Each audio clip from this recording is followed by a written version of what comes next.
नमस्कार दोस्तों, यह कहानी आरव की है और उसकी ज़िंदगी में घटी एक घटना पर आधारित है। दिन के समय शायद ही किसी को डर लगता होगा, मगर वीरान जंगल में सच्चाई कुछ और होती है। डर का एहसास हमें अकेले में ही होता है। बात देहरादून की है। आरव अपने दोस्तों के साथ जॉर्ज एवरेस्ट घूमने गया था। वे अक्सर कहीं घूमने जाया करते थे और उस दिन उसके दोस्त अमित का जन्मदिन भी था। इसलिए आरव और अमित और उसके सभी दोस्त जन्मदिन मनाने के लिए मसूरी गए थे। आते हुए शाम बहुत ज़्यादा हो चुकी थी, मगर कोई आने को तैयार न था। सभी नशे में थे, सभी ने पी रखी थी। आरव ने केवल बियर पी थी। जब वह वहाँ से देहरादून के लिए निकले तो रात के करीब 10 बज गए थे।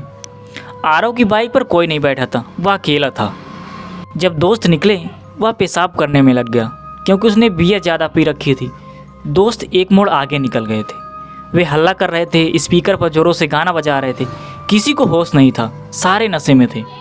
आरव जब चलने लगा तो उसे लगा कि उसके पीछे कोई है। उसने पीछे मुड़कर देखा तो वहाँ पर कोई नहीं था। उसने जल्दी से अपनी बाइक स्टार्ट की और तेज़ी से चल पड़ा। वह 2 मोड़ आगे ही पहुँचा था कि उस वीरान से रास्ते में उसे 2 महिलाएं लाल साड़ी में दिखी। उन्होंने आरव से लिफ्ट मांगी। आरव ने तो पहले सोचा, मगर फिर बाइक रोक दी। क्योंकि सड़क वीरान थी, उसने सोचा मदद कर देता हूँ। आरव ने उनसे कहा आप बैठ जाइए, लेकिन जब वे बैठे तो उसे कुछ महसूस नहीं हुआ। उसे पता ही नहीं चला। उसने अपना हेलमेट उतारा और पीछे मुड़कर बोला, अरे जल्दी बैठो, मुझे लेट हो रहा है। उनमें से एक औरत ने कहा, बाबूजी बोल छेस। बाबूजी आप क्या बोल रहे हो? वह औरत बंगाली थी। आरव ने पीछे मुड़कर देखा तो दोनों बैठे हुए थे, लेकिन आरव को बाइक पर कुछ वजन महसूस नहीं हो रहा था। उसे अजीब सा लग रहा था। वह बहुत घबरा गया था और उसे डर भी लगने लगा था।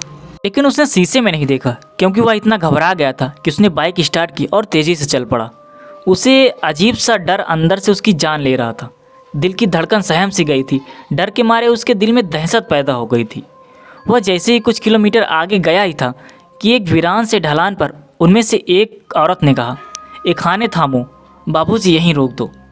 अंदर से उसकी जान जा रही थी और उन दोनों ने ऐसे वीरान जगह गाड़ी रुकवाने को बोला जहां दूर दूर तक जंगल ही जंगल था। उसने डर के मारे उनसे कुछ भी नहीं पूछा। फिर औरत बोली, बाबूजी हमें यहीं से धक्का देकर मारा गया था। आरव बहुत ज़्यादा डर गया। वह बाइक स्टार्ट कर रहा था, मगर डर के मारे उसकी बाइक स्टार्ट ही नहीं हो रही थी। डर के मारे उसके हाथ पैर कांपे जा रहे थे। वह तेज़ी से वहाँ से चल पड़ा, लेकिन उसके दोस्त बहुत आगे निकल गए थे। वह वहाँ से जाने के बाद सीधा अपने घर गया। घर पहुँचते वह डर से काँप रहा था। उसकी आंखें लाल थी और उनसे आंसू बह रहे थे। हाथ पैर बिल्कुल काँप रहे थे, बिल्कुल काम नहीं कर रहे थे। वह घर के अंदर जाते ही अपने कमरे में गया और जैसे ही बिस्तर पर लेटा वह बेहोश हो गया। जब वह सुबह उठा तो अपने बिस्तर पर लेटा पाया। तब से आज तक आरव कभी मसूरी नहीं गया। दोस्तों, स्टोरी कैसी लगी कमेंट में ज़रूर बताएं।